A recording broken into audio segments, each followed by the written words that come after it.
My name is Michelle. I am 82 years old. I am an old woman now. My hair is gray. My face is full of lines. My body moves slowly, but I still remember my early days. Those days were hard, but they taught me many things. I worked hard all my life. Now, I have a lot of money. I own a big company, but I am not happy. I live alone in a big house. My family smiles at me, but their eyes are cold. They do not love me. They wait for my death. Every day I sit in my chair by the window. I watch my son and daughter. They stand in the garden. They look at my expensive cars. They talk about my will. They want all of my money. They think I do not hear them. But I hear every word. My son said, "Mother is very old. She is weak. She will die soon. Then we will be rich." His words broke my heart. It hurts when a son says this. I wanted to cry, but I stayed quiet. I thought only one person is kind to me. Her name is Lydia. She is my granddaughter. She visits me every Friday and Sunday. She does not ask for money. She does not care about my cars. She sits beside my bed. She reads to me. But my daughter hates Lydia. She comes to my room often. Her face is angry. She wants Lydia gone. She says Lydia is pretending. She says Lydia wants my money. My daughter said, "Mother, please be careful. Do not trust Lydia." I did not answer. I stared at the wall. I wondered, was Lydia good or was she like the others too? I had to know the truth. I wanted real love, so I made a risky plan. I called a family meeting. Everyone came, my son, my daughter, and Lydia. They looked excited. They thought I was dying. They thought I would give them money. I stood up slowly. I looked at their faces. I put my hand on the table. I prepared to tell a big lie. I said, "I have terrible news. The company is in trouble. I made a big mistake. I lost all my money." The room turned silent.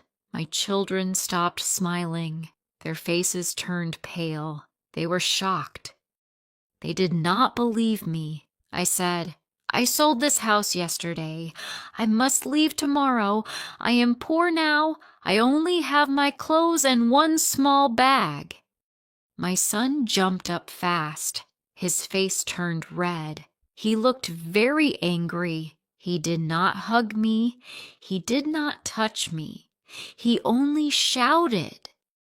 He said, "This is impossible. You are a fool, Mother. How did you lose everything? Now we have nothing. I hate you." Then he walked out and slammed the door.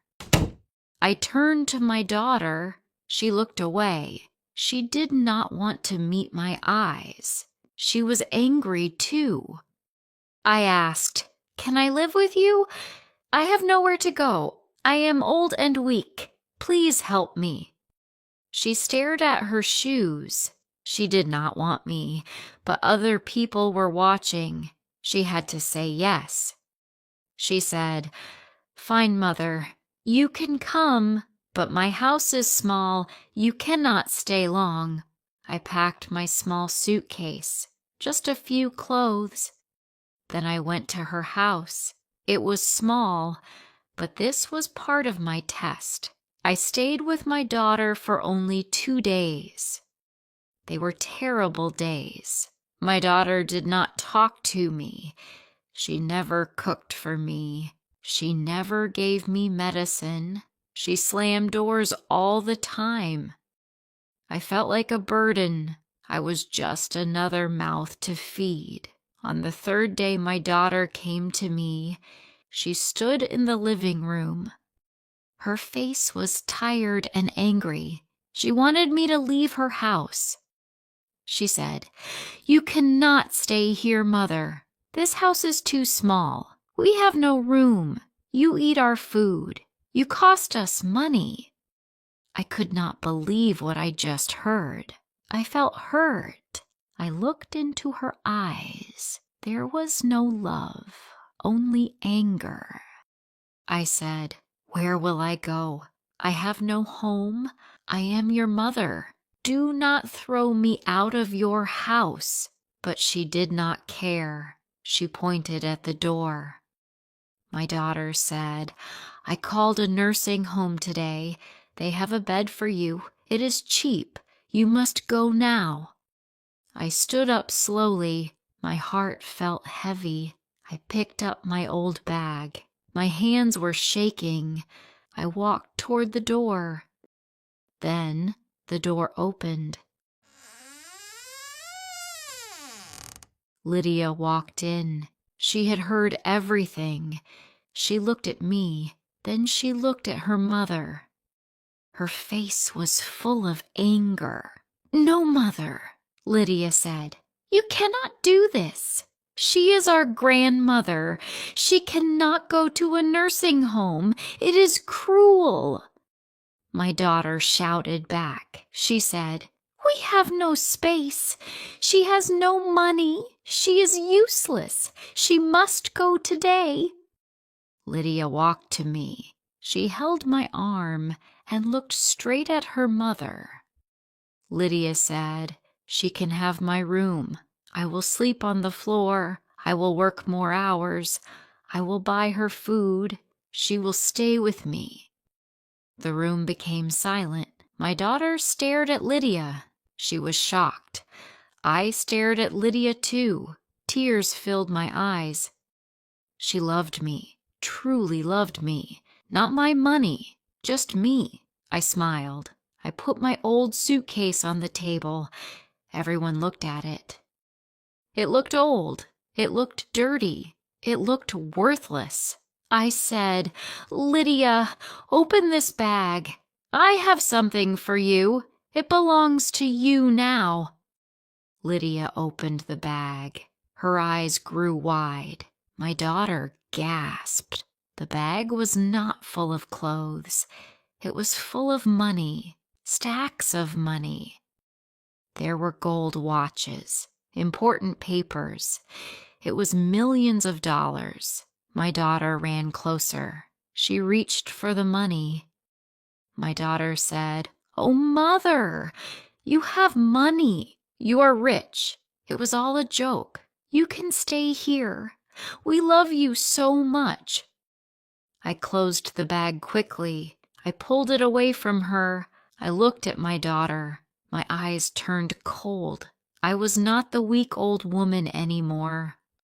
I said, "No, you do not love me. You love this bag. You failed the test. I did not lose my money. I still had everything, but I was searching for a heart, a real heart." I turned to Lydia. I took her hand. I placed the suitcase in her arms. Tears filled her eyes. I said, "Lydia, this is for you. You are the new boss of my company. You have a good heart. You passed the test."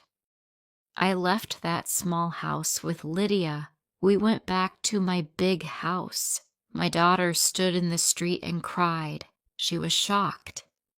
She lost everything because of her greed. Lydia is the boss now. She is smart. She is kind. She works hard. I live in my house with her.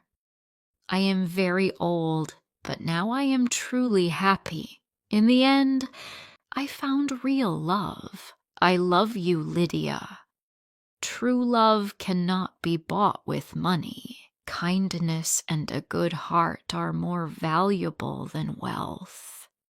If you liked this story, please like, comment, share, and subscribe.